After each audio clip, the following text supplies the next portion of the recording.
नाज़रीन, हमने आपको पिछली वीडियो में बताया कि खान से रब्ता किया गया और इनसे कहा गया कि इलेक्शन के हवाले से बात वो मान लेते हैं, लेकिन आप फिलहाल इन चीज़ों को होने दें और मई में आपकी बात मान लेते हैं। अब तहरीक इंसाफ की बात करते हैं और इमरान खान की उनसे मुलाकात हुई और इस बात की भी तस्दीक कर दी कि ऐसा कहा गया।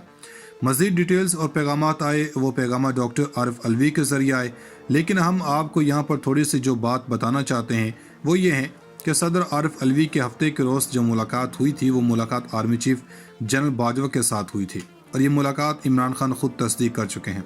और अगर ये हुआ और इसके बाद इमरान खान ये कह रहे हैं कि मुझे पैगामात आरिफ अलवी के ज़रिए आए, इससे आप एक बात समझ चुके होंगे कि ये पैगामात कहाँ से आए। अब आ जाते हैं उस बात पर कि क्या पैगामात हैं। इमरान खान ने तो कहा कि मुझे मुख्तलिफ पैगामात भिजवाए जा रहे, मगर कोई ऐसी बात नहीं सुनूंगा जब तक इलेक्शन की तारीख नहीं दे देते।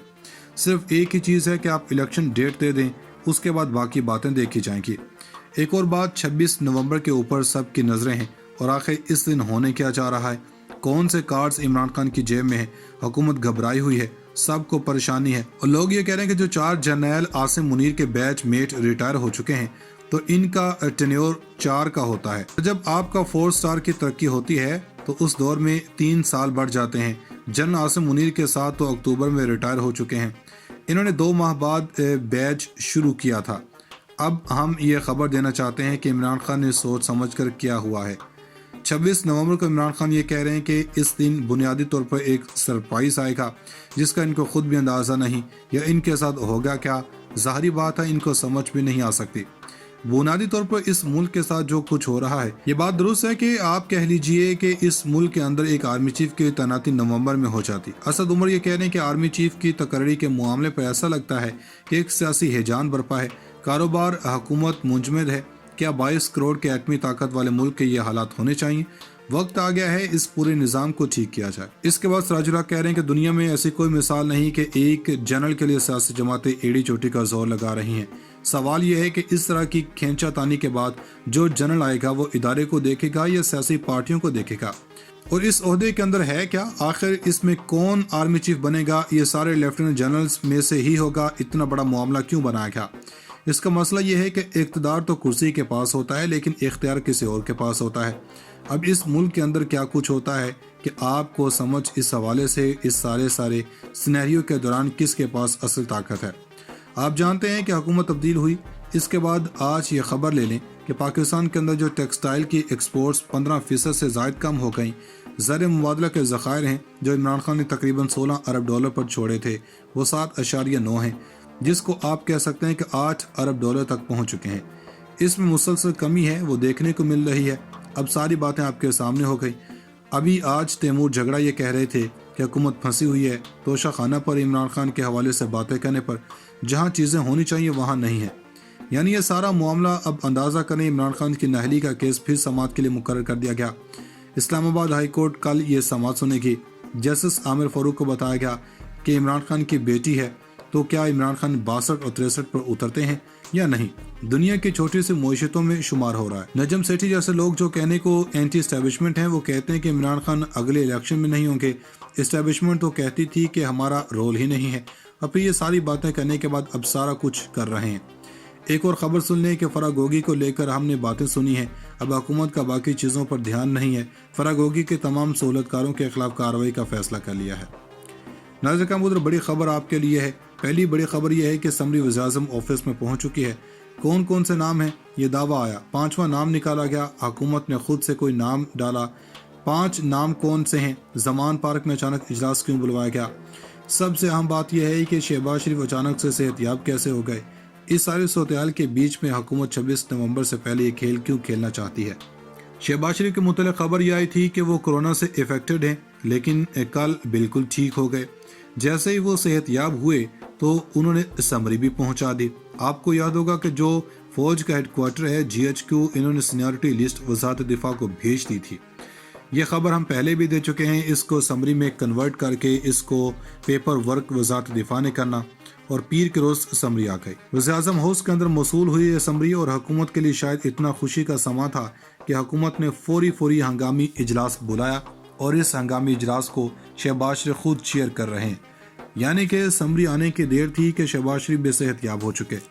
ان کے علاوہ خواجہ آصف، رانا ثناءاللہ، سردار ایاز صادق ہیں۔ یعنی آپ یہ کہہ سکتے ہیں کہ مجموعی طور پر حکومت کے نون لیگ کے وزراء ہیں، صرف وہی اس میٹنگ میں شریک ہوئے۔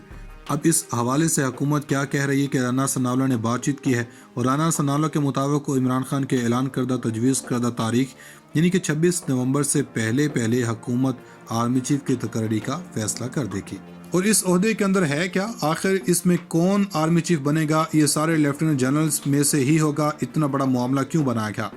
اس کا مسئلہ یہ ہے کہ اقتدار تو کرسی کے پاس ہوتا ہے، لیکن اختیار کسی اور کے پاس ہوتا ہے۔ اب اس ملک کے اندر کیا کچھ ہوتا ہے کہ آپ کو سمجھ اس حوالے سے اس سارے سینیریو کے دوران کس کے پاس اصل طاقت ہے۔ آپ جانتے ہیں کہ حکومت تبدیل ہوئی، اس کے بعد آج یہ خبر لے لیں کہ پاکستان کے اندر جو ٹیکسٹائل کی ایکسپورٹس 15% سے زائد کم ہو گئیں۔ زر مبادلہ کے ذخائر ہیں جو عمران خان نے تقریباً 16 ارب ڈالر پر چھوڑے تھے، وہ 7.9 ہیں، جس کو آپ کہہ سکتے ہیں کہ 8 ارب ڈالر تک پہنچ چکے ہیں۔ اس میں مسلسل کمی ہے، وہ دیکھنے کو مل رہی ہے۔ اب ساری باتیں آپ کے سامنے ہو گئی۔ ابھی آج تیمور جھگڑا یہ کہہ رہے تھے کہ حکومت پھنسی ہوئی ہے توشہ خانہ پر عمران خان کے حوالے سے باتیں کرنے پر، جہاں چیزیں ہونی چاہیے وہاں نہیں ہیں۔ یعنی یہ سارا معاملہ اب اندازہ کریں، عمران خان کی نااہلی کا کیس پھر سماعت کے لیے مقرر کر دیا گیا۔ اسلام آباد ہائی کورٹ کل یہ سماعت سنے گی۔ جسٹس عامر فاروق کو بتایا گیا کہ عمران خان کی بیٹی ہے، تو کیا عمران خان 62 اور 63 پر اترتے ہیں یا نہیں؟ دنیا کی چھوٹی سی معیشتوں میں شمار ہو رہا ہے۔ نجم سیٹھی جیسے لوگ جو کہنے کو اینٹی اسٹیبلشمنٹ ہیں، وہ کہتے ہیں کہ عمران خان اگلے الیکشن میں نہیں ہوں گے۔ اسٹیبلشمنٹ تو کہتی تھی کہ ہمارا رول ہی نہیں ہے، اور پھر یہ ساری باتیں کرنے کے بعد اب سارا کچھ کر رہے ہیں۔ ایک اور خبر سن لیں کہ فراگوگی کو لے کر ہم نے باتیں سنی ہیں، اب حکومت کا باقی چیزوں پر دھیان نہیں ہے۔ فراگوگی کے تمام سہولت کاروں کے خلاف کارروائی کا فیصلہ کر لیا ہے۔ ناظرین کرام، ادھر بڑی خبر آپ کے لیے ہے۔ پہلی بڑی خبر یہ ہے کہ اسمبلی وزیراعظم آفس میں پہنچ چکی ہے۔ کون کون سے نام ہیں یہ دعویٰ آیا، 5واں نام نکالا گیا، حکومت نے خود سے کوئی نام ڈالا۔ 5 نام کون سے ہیں؟ زمان پارک میں اچانک اجلاس کیوں بلوایا گیا؟ سب سے اہم بات یہ ہے کہ شہباز شریف اچانک سے صحت یاب کیسے ہو گئے؟ اس سارے صورتحال کے بیچ میں حکومت 26 نومبر سے پہلے یہ کھیل کیوں کھیلنا چاہتی ہے؟ شہباز شریف کے متعلق خبر یہ آئی تھی کہ وہ کورونا سے افیکٹڈ ہیں، لیکن کل بالکل ٹھیک ہو گئے۔ جیسے ہی وہ صحت یاب ہوئے تو انہوں نے سمری بھی پہنچا دی۔ آپ کو یاد ہوگا کہ جو فوج کا ہیڈ کوارٹر ہے GHQ، انہوں نے سینیورٹی لسٹ وزارت دفاع کو بھیج دی تھی۔ یہ خبر ہم پہلے بھی دے چکے ہیں، اس کو سمری میں کنورٹ کر کے اس کو پیپر ورک وزارت دفاع نے کرنا، اور پیر کے روز سمری آ گئی۔ وزیراعظم ہاؤس کے اندر موصول ہوئی یہ سمری، اور حکومت کے لیے شاید اتنا خوشی کا سما تھا کہ حکومت نے فوری ہنگامی اجلاس بلایا، اور اس ہنگامی اجلاس کو شہباز شریف خود چیئر کر رہے ہیں۔ یعنی کہ سمری آنے کی دیر تھی کہ شہباز شریف بے صحت یاب ہو چکے۔ ان کے علاوہ خواجہ آصف، رانا ثناءاللہ، سردار ایاز صادق ہیں۔ یعنی آپ یہ کہہ سکتے ہیں کہ مجموعی طور پر حکومت کے نون لیگ کے وزراء ہیں، صرف وہی اس میٹنگ میں شریک ہوئے۔ اب اس حوالے سے حکومت کیا کہہ رہی ہے کہ رانا ثناءاللہ نے بات چیت کی ہے، اور رانا ثناءاللہ کے مطابق وہ عمران خان کے اعلان کردہ تجویز کردہ تاریخ یعنی کہ 26 نومبر سے پہلے حکومت آرمی چیف کی تقرری کا فیصلہ کر دے گی۔